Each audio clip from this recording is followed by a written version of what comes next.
This is my 2012 SRT8 Dodge Charger. This is actually the second SRT8 that I've owned in the Charger series. It's my third Charger overall. My first one was a mid-80s. My second one was actually the same color SRT8 Charger with the 6.1. It was an '07. I got it with 5,600 miles. Had it for about 3 years. Didn't really put a whole lot of miles on it. Rotated it out. Missed having a Charger, so years later, I picked this one up. I like having the 12 through 15 series because I still have the Angry Eye front end, but I'm able to upgrade to the 6.4. Has a better interior, better tech, better all-around car, but still that big four-door sports sedan, which I enjoy. So this one has a 6.4 liter, the 392. It's going to be the full-size car. As all of you know, I don't have to run you through all the points on what a 2012 SRT8 Charger is. I'm sure you've seen and know pretty much everything that you're going to know about these cars. But I'll show you a little bit of stuff that happened to me over the weekend. I was coming back from St. Louis, and I had a little bit of a mishap. I was coming back from St. Louis, and it was a pretty darn big storm, and I was going about 80 miles an hour on the highway, and I hit what was a very large tree. And as you may see, I knocked out the fog light on the driver's side, and then down here on the honeycomb, as you may see here, I cracked the bezel, or the grill, the honeycomb grill. Oh, there's a little bit of tree still there. And then scuffed it up right there. Oh, that's nice. We won't look at that. I don't think this is from tree. That may be when the wife drives it and she gets too close to a parking spot. So I may have to replace this and then go from there. There's some more tree, but this tree was about as, it stood probably all the way up here when I hit it. It was pouring down rain, going about 80 miles an hour. There's debris flying across the road, and the next thing you know, I've got this tree branch that sits above the hood, and I swear to God, it was probably about this big, if not more. Boom, 80 miles an hour. It pretty much disintegrated when I hit it. There was no time for me to stop, no time for me to avoid it. There was a car in the other lane. So, you know, I had only one choice. But it didn't do as much damage as I thought. I had some of it dragging underneath the skirt back here. So I pulled over and pulled that out. I got to a gas station, and I noticed that I had a bunch of trees sticking out from the grill there. Pulled it out, but I was pretty fortunate. I'll show you some photos of what happened to the front there when I was at the gas station. Some of the other things that I'm going to fix while I'm at it, this here, it's got where the little bracket has broken off, and I just want to get that cleaned up so it looks a little bit nicer.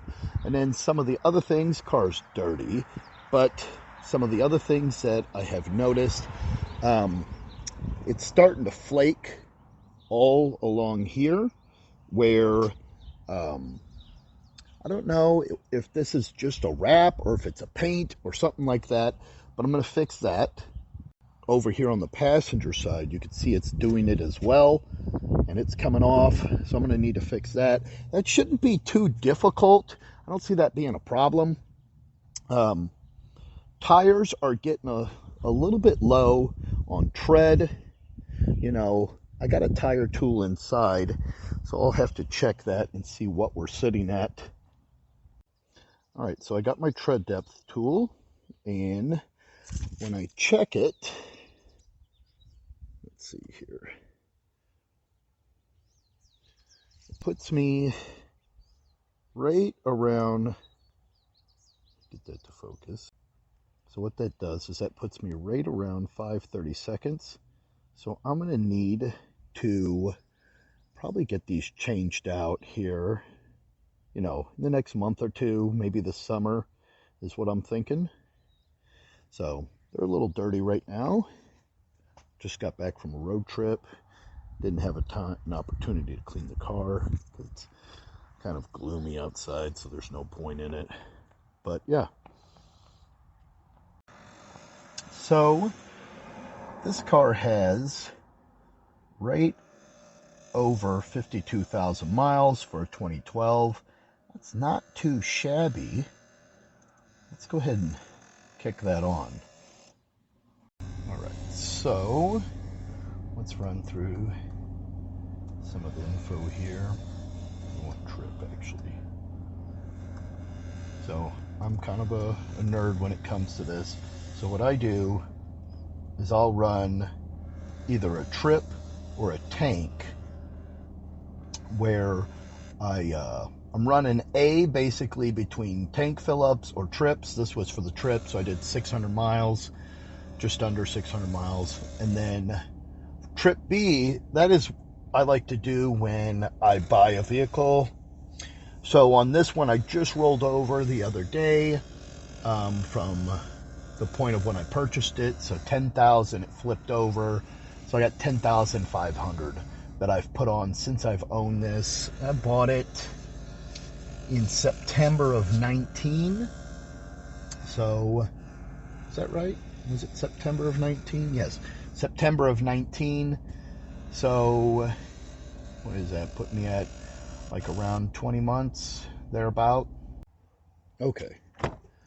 So I got a big boy dog, and what I do is I keep this back here, covers the seat, keeps everything nice and orderly.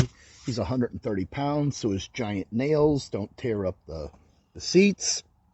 If I really wanted, I could put up a side here and on both ends, make like a little box out of it, and go that route. A few projects that I've got coming with the SRT. I need to fix the bezel for the intake on the hood. I need to take a look at that lower grill below the bumper, see if I want to fix that or what I want to do about it. Like I said, it's not damaged that bad. Definitely need to clean up the front splitter where it's got the scuff marks now due to the tree branch that I basically plowed through. And then where the clear coat or the paint, or if it's I don't think it's like a vinyl or anything, but I need to get that addressed and whatnot. But I mean, all in all, for a car that's now 9 years old, 52,000 miles, not a whole lot, that is wrong with it. It's very clean, very low miles. I use it as a daily, but I don't drive very far. And I do need to get new tires, so we're due for those. So I'm looking forward to that because I want to go with something a little bit wider.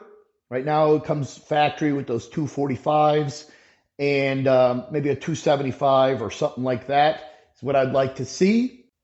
All right, little status update on the RX-7. The status update is there is no status update. The winter got away from me. It's cold in the garage. I need to put a heating system out here if I want to be productive in the wintertime. But I didn't really do much of anything. I still need to finish replacing the ignition switch that malfunctioned.